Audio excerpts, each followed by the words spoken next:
Hello,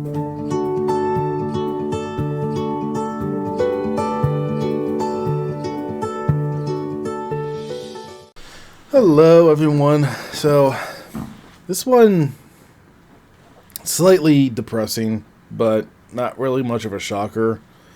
So, apparently, The Mandalorian season 3 is over, according to Twitter. Again, I hate Twitter, but anyway, like I said in my the review of the first episode, I hadn't really had no high hopes for this one, and quite frankly, I was still disappointed in a lot of it, because I think Jon Favreau, if he wrote every episode, he doesn't know how to fill his seasons anymore, or if there's studio interference. I'm not, like I said, I'm not 100% sure what's going on, but this whole season just felt like a bunch of filler episodes. You could have had it done in maybe 2-3 with the actual Mandalorian-based content they had. Now, the first 2 episodes were fine. Not like I said before, not necessarily thrilling, but it was definitely more Mando-based story. The third episode is where it starts getting off rails, because that's when they kind of either lost sight of what they were doing, or they realized they didn't have enough content for what they were doing to fill an entire episode. And the episodes range from 30 minutes to an hour and everywhere in between. Like, the third episode is first, 5 minutes maybe, if I'm being generous, is about Din Djarin, the Mando, and Bo-Katan making plans to celebrate the fact that they reached the Living Waters and survived, but they're attacked by Imperial forces, and Bo-Katan's castle is destroyed, therefore they have to retreat.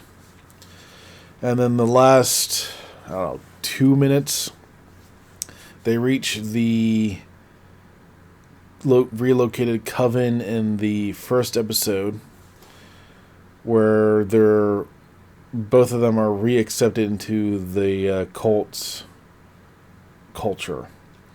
The rest of the episode is about that scientist dude from the first season with the glasses readjusting to the New Republic, and him being tricked by another former Imperial to steal some stuff and to plant the seeds of doubt within people. So it's a stupid filler episode. And the fourth episode is hardly any better, with the focus being that one of the foundlings is kidnapped, and Bo-Katan and Jin join some to save the kid. And then the armorer, who I kept calling the Forger in my first review, says to Bo-Katan, "Hey, you're the only one that can lead our people now. Unite us, and we'll follow you, because you've walked both worlds." And it's just like, wow. So, pretty much next few episodes after this, if this is not the season finale, or the next season, whatever, they pretty much are knocking Pedro Pascal out of the show, the way that it's been going. Which I don't mind, because Bo-Katan, little lighter on the eyes. But yeah, so now the focus is on reforming the Mandalorian people, which is fine. But then the very next episode is a fucking joke, because they got word of a Bo-Katan's old group helping out on another world, And before they can talk to it, they have to go talk to Lord Jack Black and Lady Lizzo about droids malfunctioning. And head security officer Christopher Lloyd, God bless his soul for agreeing to this shit, is a former separatist who can't let it go. And the whole episode is just like, okay, what was the point of this shit? Like, this whole season is a filler season, basically. The whole intrigue with the Imperials of trying to adjust to the New Republic, that could have been its own show. Like, it could have been like how the Republic fell from within, which they're hinting at in this show. But the problem is, this is not that show. This show is called The Mandalorian. You need to have the Mandalorians be the focus. Like, you could have had it shifting where Bo-Katan is now going to be the new Mandalore, which they're pretty much saying she is now at this point. Then Pedro Pascal's character is going to be out. But all these side stories, all these different non-Mandalorian focused stuff distracts and ruins the show. The only point where the non-Mando stuff was relevant was with the return of Moff Gideon. Because he and the Mandalorian have history, obviously. And his desires to use Mandalore's resources for his own purposes to help rebuild the Empire. Like, that's the only time it was like, okay, we get that's important. And they also say about Thrawn coming back, which is leading to the Ahsoka show. And Commodore Hux, aka General Hux of the First Order, and his cloning, which is going to lead to Snoke and the Empire, Return of the Emperor. Those are side shit. I don't mind that being mentioned within Moff Gideon's storyline. But it's distracting from what could have been a very reuniting or reforming of the Mandalorian people to this this distracting subplot of Grogu now has a droid as a walker, basically. We saw how Grogu got out of the Jedi Temple, and it's like, okay, well, I'm glad they brought Ahmad Best back from his Jar Jar Binks role to now the Jedi who saved Grogu. That was cool, but we still... Order 66 is over. We know what happened. How Grogu escaped wasn't on my personal list of, okay, well, how did that happen? I don't care about an insane separatist guy reprogramming droids to mess up a dystopian world, I guess. But it's just like, it is annoying. Not looking forward to the Ahsoka show, even though I like Ahsoka as a character, simply because it's still written by the same two people who don't know when to let go of stuff or characters. Because my honest opinion, Ahsoka's story ended when she was exiled from she chose exile from the Jedi Order. I didn't feel she was necessary in Rebels. Don't get me wrong, I was happy to see her back in Rebels, but it's like, oh, okay, cool. She's now been in pretty much every live action version of Star Wars that I've seen. So it's just like, Favreau, Filoni, you need to let these characters go. You're kind of wearing out their welcome. You're kind of wearing them dry. So I don't know, if I would have fixed The Mandalorian, I would have all these filler parts be more related to the Mandalorian culture. Like the droid, the security, Christopher Lloyd's character.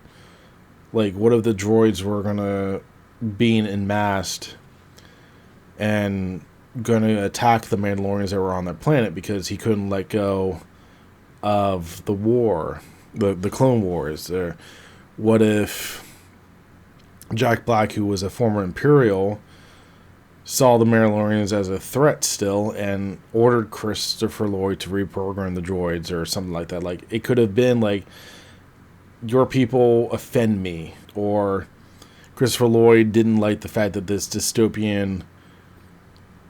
New Republic dystopian thing was built from the ashes of the Empire, therefore he's going to destroy it, and he's going to blame the Mandalorian people for it. Like, it's something to make it more focused about the Mandalorians, other than, I'm a separatist still. Bwahahaha. I don't know. But, so yeah, my expectations were met with as low as they were, and kind of not met with as low as they were. It's to say the Disney Star Wars is a joke at this point. It's not even a joke. It's not even a chuckle. It's just like, what has happened? What is going on? Like, they had so much potential to do non-Jedi focused stuff, and like I said, I haven't seen Andor yet. It is on my list, but I mean, I still don't have hope for it. It's depressing, really. But so yeah, if you've seen the first 2 seasons of Mandalorian, I recommend leave it at that. Don't see this third one. I mean, if you have to see it, just be prepared for essentially a snooze fest.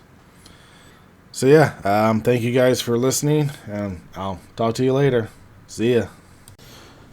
Hello. Just as a quick update, because I did record this before I did see the actual season finale, which I just finished watching as of 9 o'clock on Wednesday when it was released on the 19th. Yeah, so still not like super exciting at all. The first bit of it was everyone ran away and Din being captured and being released, and still showing he can't do shit without people helping him. Moff Gideon was making clones of himself and being able to use the Force, despite the fact that in the last episode he said he wasn't interested in cloning people. There's an epic jetpack battle between the Mandos and the Imperial Mandos. So epic, I didn't know who the fuck was shooting at who because everyone has red lasers. The capital ship was destroyed. No main characters got killed because this is Disney. Why would they ever have a grandiose sacrifice just like that? Oh, and Bo-Katan and Din both stop Moff Gideon. Well, actually it was a giant spaceship because they couldn't kick his ass at all. Grogu was almost killed by proto Red Guards from The Last Jedi. Because he was just jumping around and they couldn't hit a guy jumping in the air. Din saved him and they fought together while Grogu was using the Force. Din was shooting people. So, yeah. And, oh, I forgot to mention the ship. It was coming down to destroy the base. And Grogu saved them all with a Force bubble.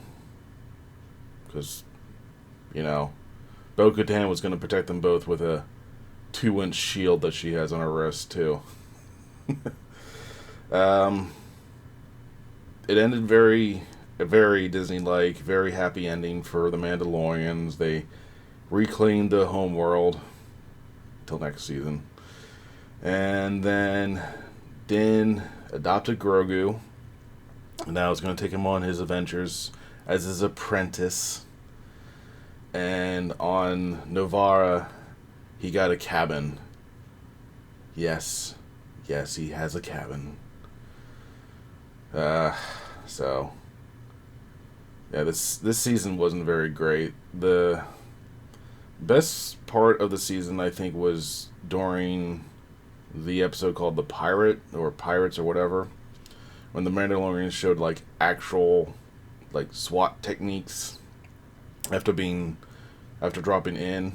They actually showed like some formation and stuff like that. So I think that was the best part of the season was obviously when they used actual tactics. But other than that, it was just a bunch of poo poo. We're gonna shoot people, punch them occasionally, but didn't really expand on anything in the grand scheme of things.